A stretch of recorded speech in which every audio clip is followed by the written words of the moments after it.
Mukhang So, masyadong mahaba. Ah, ay, meron ka pang tanong, Brad Sofia? Meron ka pang tanong? ito na lang isang tanong. O kasi Si haba eh, marami pa nakahilera na tatanong. Sige po, ito na lang, isa na lang, isang-isa na lang. Next time naman. Meron kaming isang pari na marami siyang kaibigan na pastor. So sabi niya dahil kaibigan ko kayo, gusto ko pumunta sa simbahan ninyo at makikinig ako ng inyong gospel. At saka pag nagmisa naman ako dito sa amin sa Katoliko, pumunta din kayo at makinig din kayo sa aming gospel. Tama ba 'yon? Pwede ba 'yon? Okay, Brother Angel?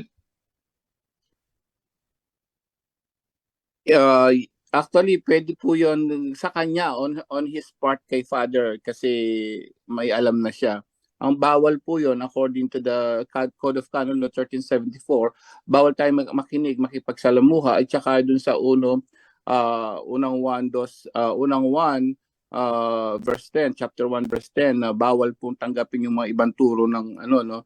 Pero kung ikaw ay halimbawa si Father, gusto niya lang makinig, gusto niya makita yung kamalian doon, kaya nga pinapapunta niya sa para makita ng mga pastor ang pagkakaiba. So, ang bawal po 'yon sa mga walang alam, kapatid. So, kung si Father sasabihin niya 'yon, mapupunta siya ron, makikinig siya, why not? Kasi po nakatikais na siya at alam na niya yung totoong turo na simbahan, kapatid. Bawal po 'yon sa mga walang alam, kasi baka maano tayo sa ano nila sa sekta Ah, nila na sulpot.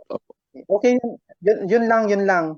So far, Okay. maraming salamat sa punto por punto dahil sa mga kaalaman na binibigay ninyo sa akin at Amen. nagpapatibay ng aking pagiging isang Katoliko, proud Catholic. So salamat sa punto por punto. Tumutulong ako sa pag-ano sa inyo ha.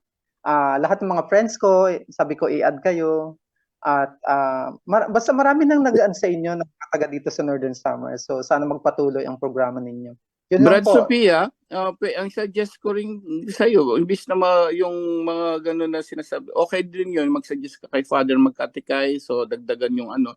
Pero pwede rin iano mo yung punto por punto din. So, gusto nyo maraming malaman, imbis Opo, na kay sinabi Eli ko. Soriano, dito Opo. pwede kayo magtanong. Ito Opo, yung ano, sinabi ko. ito yung counterpart ni Eli Soriano, na pwede kang magtanong na live, punto por punto every night. Yan. Oo, sinabi ko na sa kanila yon at pinakilala ko na rin si Father Darwin Gitgano.